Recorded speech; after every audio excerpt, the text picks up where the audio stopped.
Hello, everybody. Hello. Thanks for joining me for this wonderful Lunch and Learn today. um, some water.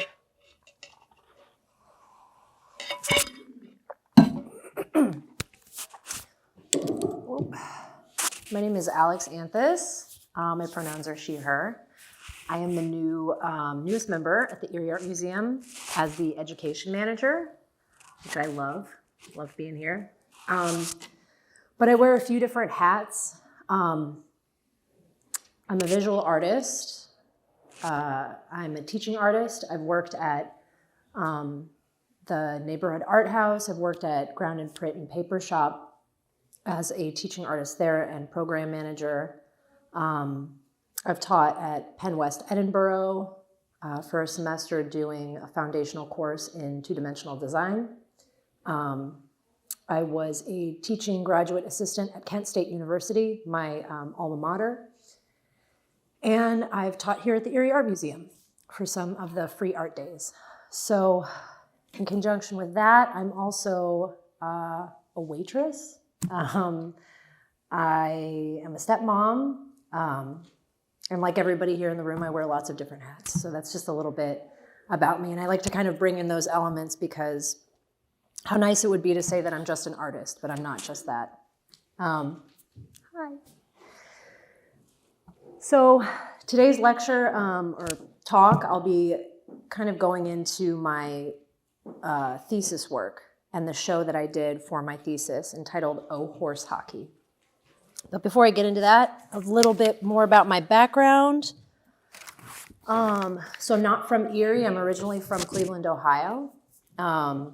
I've lived in Austin, Texas. I've lived in Brooklyn, New York, and I've spent some time abroad in Ardèche, France, doing farming there.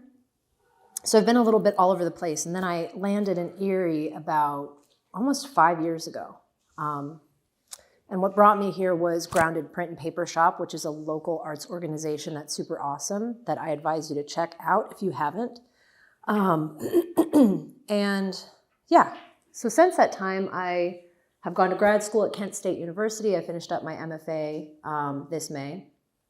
And then I have 2 public works on display in Erie. They're both collaborative public artworks. One is near the Mini Mart, which is in the West Bayfront. And the second is on the ECAT building, the Erie Center for Art and Technology building. It's the old Wayne School.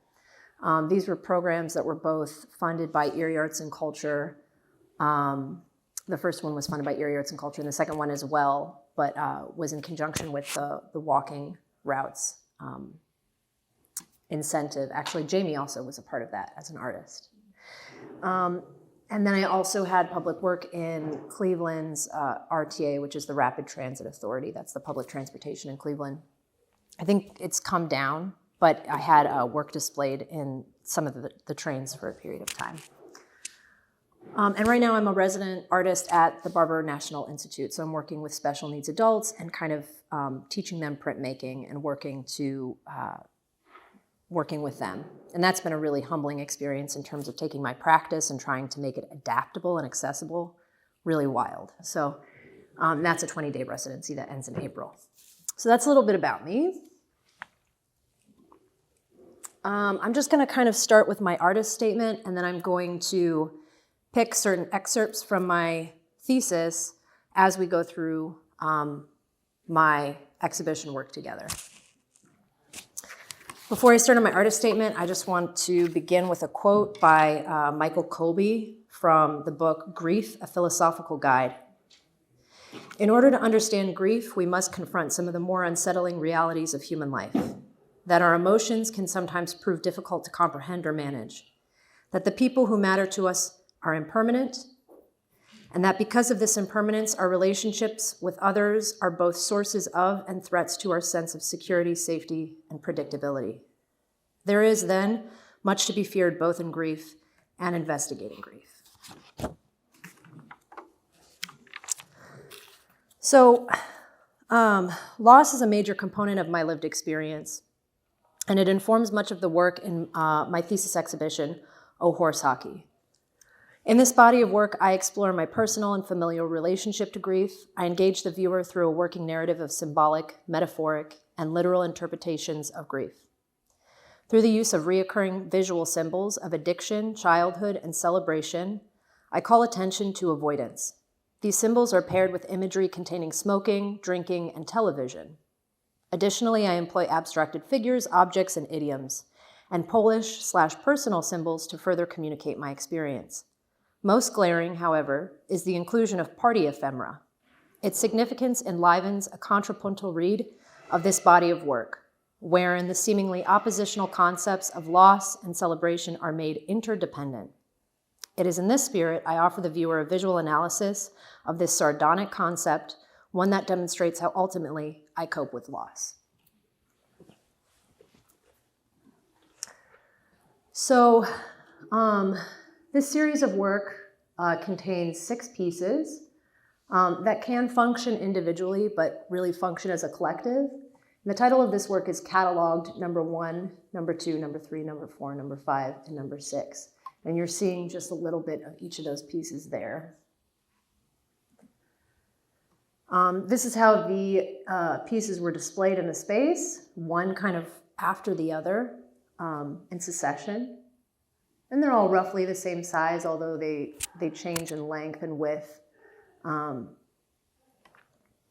So the number 6 is kind of a reoccurring number that's used. It contains 6 pieces within this bigger piece of work. I'm the youngest of 6 children, and so 6 is a reoccurring symbol used throughout O Horse Hockey. Anecdotally, the number represents myself and my siblings. Personally, the number is a conceptual entry point for interpreting complicated familial relationships and the dynamics therein. As it is echoed throughout the exhibition, the viewer learns to note the number's significance, prompting curiosity surrounding its relationship to my broader working narrative. In piece cataloged number 1, number 2, number 3, number 4, number 5, number 6, the number 6 is most overt, wherein 6 analogous portraits are collectively exhibited as a series. So I consider them, each piece, to function as a portrait would, really. The following visual characteristics can be noted throughout. One thing is the Savonarola chair, which upon looking at this, you wouldn't note that the black figure is a chair, but it is a chair that's been turned upside down. It's a chair from my childhood. It's printed on transparent paper. You'll also notice the color yellow and various party decorations. As the primary figure in these compositions, the chair is at the center, often shown upside down, referencing a specific Polish death practice, wherein turning the chair upside down in one's home deters spirits from lingering. So after somebody would die, you take your chairs in your home and you turn them upside down. This specific chair was a staple piece of furniture in my childhood home. I always found the chair to be unsettling. Its overall design was gaudy and harsh, making it uncomfortable to sit in. As a disciplinary action, I was often made to serve time out in the chair. Carved into the chair's arms were exasperated lions' faces, and I started having reoccurring nightmares about the hostile lion heads torturing me in a dark and inescapable cave. The nightmare sets a tone for why I choose to render the chair as ambiguous and black. I attempt to personify the chair's presence in my childhood by referring to this work as a portrait. Additionally, the use of transparent paper further supports a spectral-like depiction of the chair. It obfuscates additional layers of printed matter and party material situated behind the diffused and transparent paper, which abstracts the media behind it. In this way, the chair assumes the role of a barrier. With this in mind, I explore the relationship between memory and abstraction. The value of memory is often contingent upon how we emotionally relate to it. In this series, the chair's memory is a marker of fear, abandonment, and loss, and furthermore assumes the role of a barrier to relationships. Memory is kind of another working component in this body of work. Memory and failure, and how our memories are often not true, if that makes sense.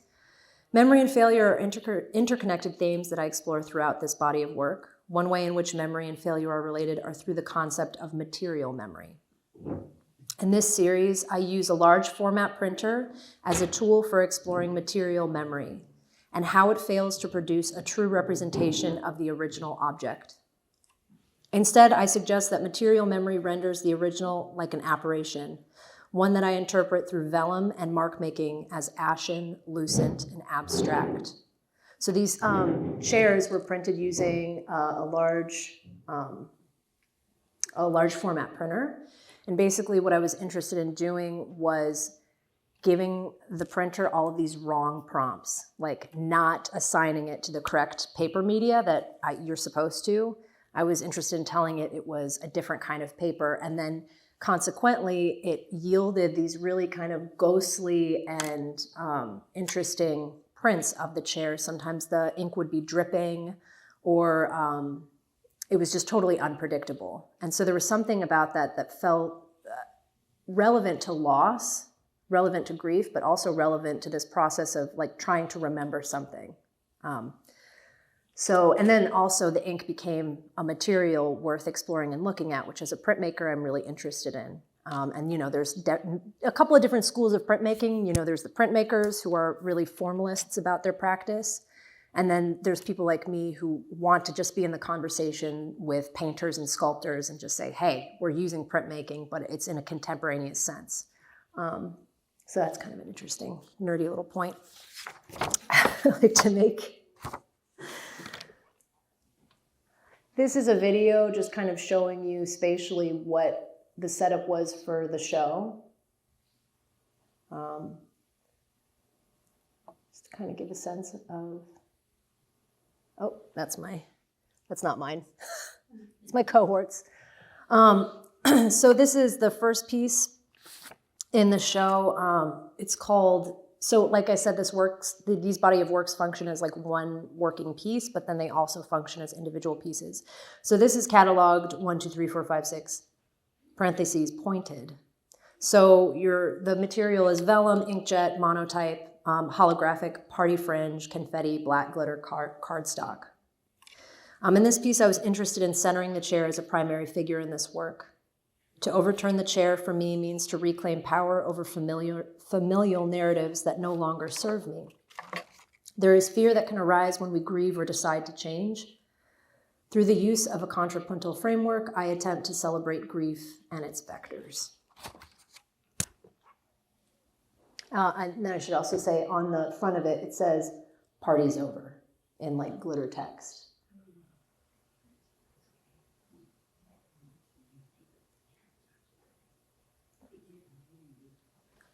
This one is titled Pointed. I'm interested in centering the chair as a primary figure in this work again. I think I mixed up the two, actually. Sorry about that. But they're not too far apart in terms of concept. Again, using party ephemera to touch on grief. Like I really like that kind of play of celebration and loss and how they can't really exist without one another, I think. I think this is one of my favorites from this series. In this piece, the party fringe appears used, an implication that suggests an expired party. In the center, a young girl looks out from behind a sheet of frosted vellum. I provoke the viewer with a desire to look closer at the blurry figure behind the vellum. Consequently, the vellum's foggy quality prohibits a satisfactory reading. Instead, it creates a barrier to access. I'm interested in the relationship between intimacy and the psychological methods one may use to preserve distance when vulnerable. So again, this vellum kind of, created a barrier oftentimes with the image that was behind it. And I think sometimes it could be frustrating as the viewer because you didn't get this clear whole picture, but I was really interested in that tension and the potential emotional response it could yield.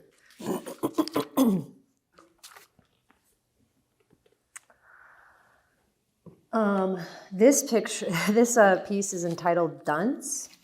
Dunce caps are a reoccurring, dunce caps party hats is what I call them, is this reoccurring symbol that I use in my working inventory of symbols that I've created. Referring to the votive, oh, and I should say also behind it, you can't see too well in this picture, but there is like a votive candle behind the yellow figure. And so when you see it in person, there's kind of a soft glow behind the figure that flickers. Referring to votive candles, and loosely the Polish ritual candle, the gromnica, I often incorporate light as a metaphor for locating moments of personal grief. The individual in the center is a characterization of my child self. She stands alone, small and decorated with a party hat atop her head. The word dunce is spelled out at the bottom of the composition. Another reoccurring symbol I often employ is the dunce cap party hat. I use this invented hat as a device for addressing my relationship to shame and isolation, an emotion I often associate within my family's culture around intimacy and loss.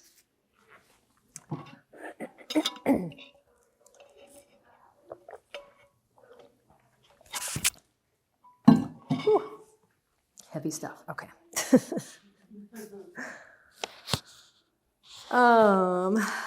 This one is cataloged again, and in parentheses, Lewis. Behind the vellum, an altered photograph of my brother's portrait is displayed with a party hat and no mouth. He's staring out at the viewer. His face repeats again, making a second appearance on the yellow fringe paper at the bottom of the composition. In this instance, however, his mouth is intact and he is surrounded by a domestic setting. The two photos of him serve as a metaphor for my interpretation of his interior and exterior personal narrative and identity. In an effort to continue to explore familial grief, I ruminate on the loss of my relationship to my brother and the events that may have led up to his mental and emotional instability. Herein, I reflect on a specific instance around an unresolved trauma that was never addressed. I attempt to represent this through the absence of his mouth, an action that removes his agency.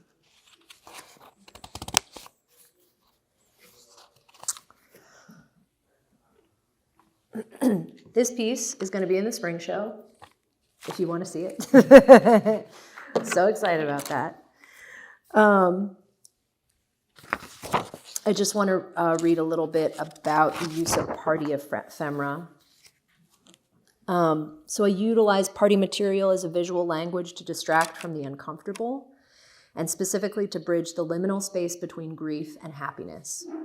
I explore this duality through a contrapuntal conceptual framework. The term contrapuntal, or counterpoint, originates from classical European music theory, wherein an independent and sometimes oppositional melody or melodies work to support the main harmony to create a cohesive whole. In the context of my exhibition, I use counterpoint to impart a sardonic tone to the work. I see sardonicism as contrapuntal. Humor is the harmony, while mockery and sarcasm are the oppositional melodies. Celebratory wares like metallic fringe and grief may seem like contrasting concepts, as these party devices are often associated with joyous occasions such as birthdays, weddings, and graduations, and therefore serve as symbols of happiness and achievement. For me, they also function as reminders of what I have lost. Throughout the exhibition, I use cheap party materials to entice the viewer to interpret the work through a celebratory lens. However, upon further investigation, they are met with a set of conflicting perspectives that intermingle.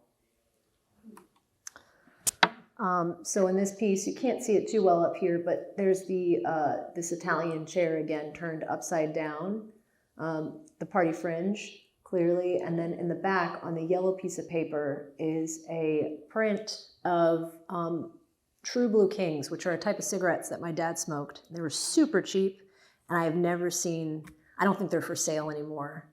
But my dad didn't have a lot of vices, but he did smoke cigarettes up until the end. And so cigarettes are kind of an entry point and a symbol I use often in my work as well. Okay, so here's kind of the dunce cap party hat in a couple of different pieces that I've highlighted. The dunce cap party hat demonstrates my effort to harmonize conceptual and material opposition. The dunce cap and party hat are both types of hats, but contain different meanings and functions. So while both hats share a similar cone shape, the dunce cap is a symbol of punishment and humiliation, while the party hat is a symbol of celebration and joy. In Dunce Cap Party Hat, I conflate the dunce cap and the party hat into one object.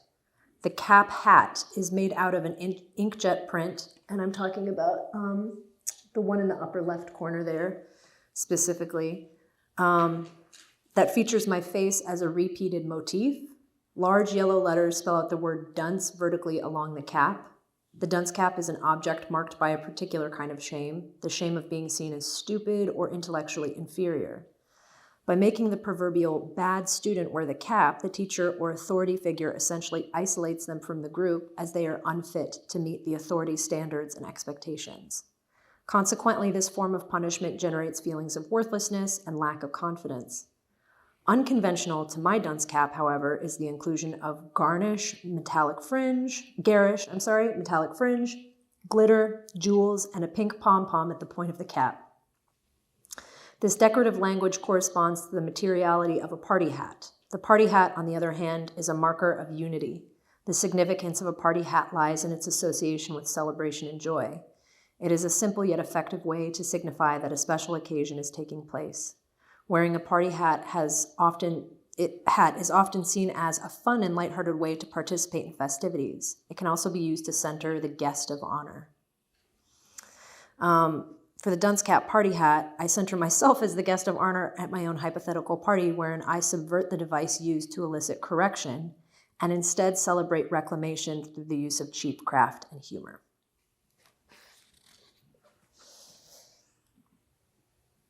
And that's kind of a more in-depth picture of it. The dunce is hand-poked. I do some hand-poking in a lot of the text of my work. So I just take a needle and I kind of poke all these holes, and there's something about kind of fixating on the themes and feelings in my life. It's a little bit obsessive.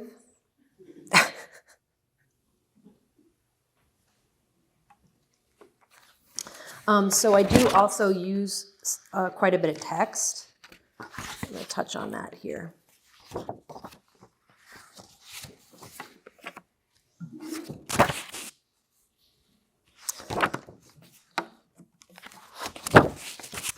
Sorry, guys.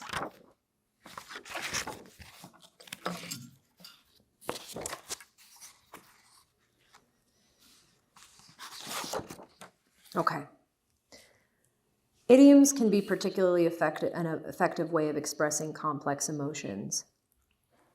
As they tap into a shared cultural and linguistic experience. Within a family culture, idioms communicate direct and indirect social norms and expectations surrounding how families should behave and relate to one another.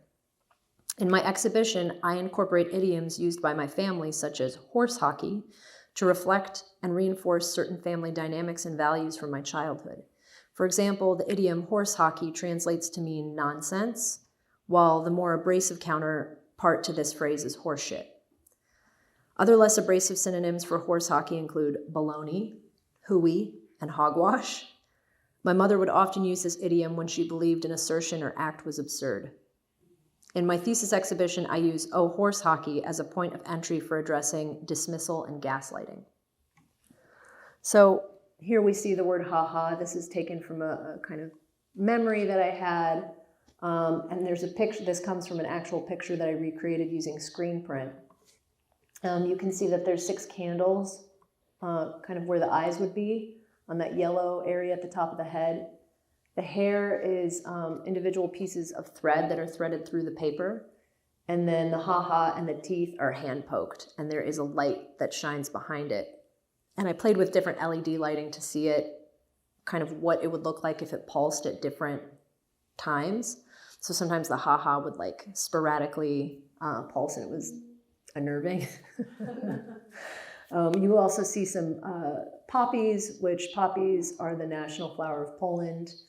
So again, kind of incorporating some Polish symbolism, as well as the candles, the gromnika again. But yeah.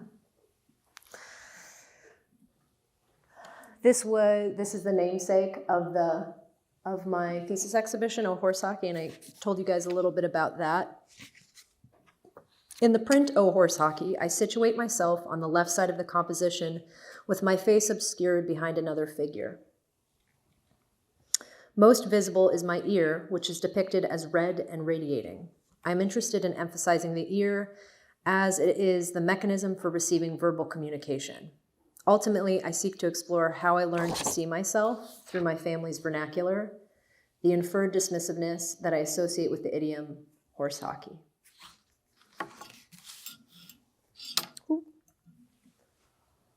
This is a piece that didn't really come into fruition. I worked it and I reworked it and I reworked it again and again. And I find that part of my process is cannibalizing my own work. So I'll do something and then I'll totally take it apart and then put it back together again. And I'll do this kind of obsessively until it feels right or it feels complete. And this was a piece where I did that. There's a lot going on in this piece. This is an image of a photograph of my mom in the 80s. I had just been born, and she was sitting on the couch and smoking a cigarette. And if you guys know anything about the Midwest in the 80s, women were smoking cigarettes, whether they were pregnant or not.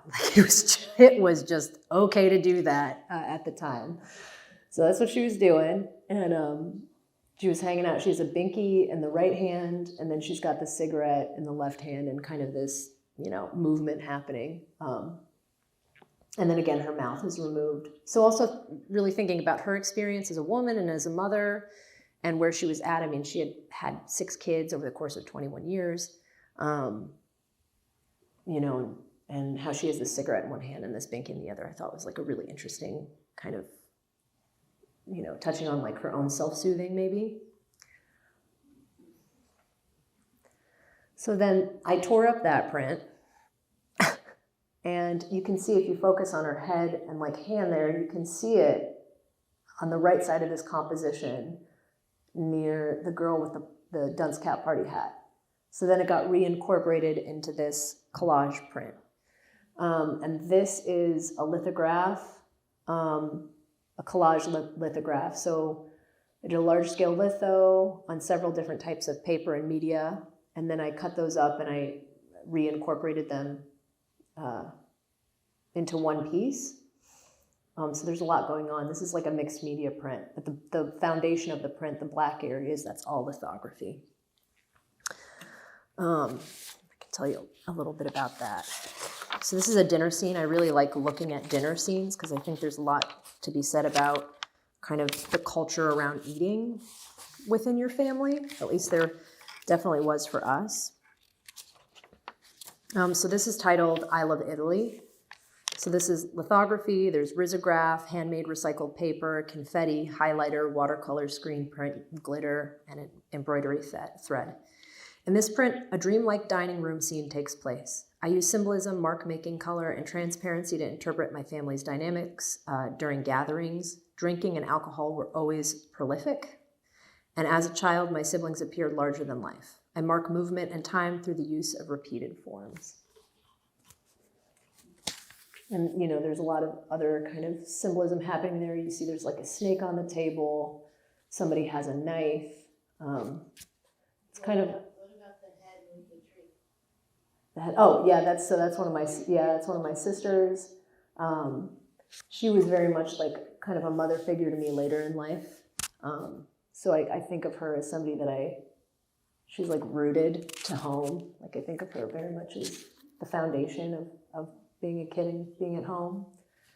And then at the head of the table where my dad would sit, there's an absence. So his image is either absent or implied absent in a lot of these photos.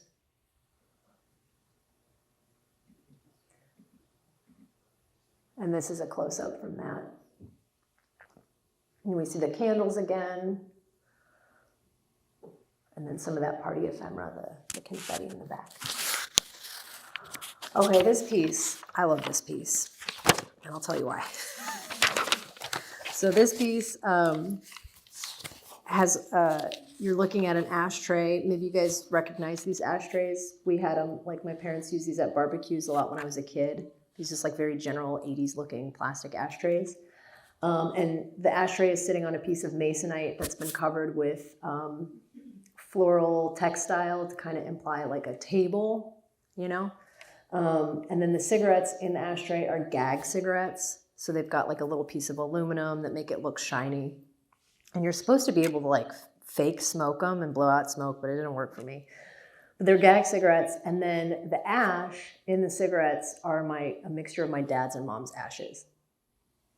So this one really, like, in order to kind of access it, it's really about the materiality and entering that space. So yeah, it's controversial, right? it's like, I think my mom and dad probably would have loved it and would have totally supported this being used in an art piece. And even if they didn't, but this is kind of a piece that's like a bookend in my thesis exhibition. Trying to see if I have anything specifically on that, but I don't think I do. And that's it, guys. Do you have any questions?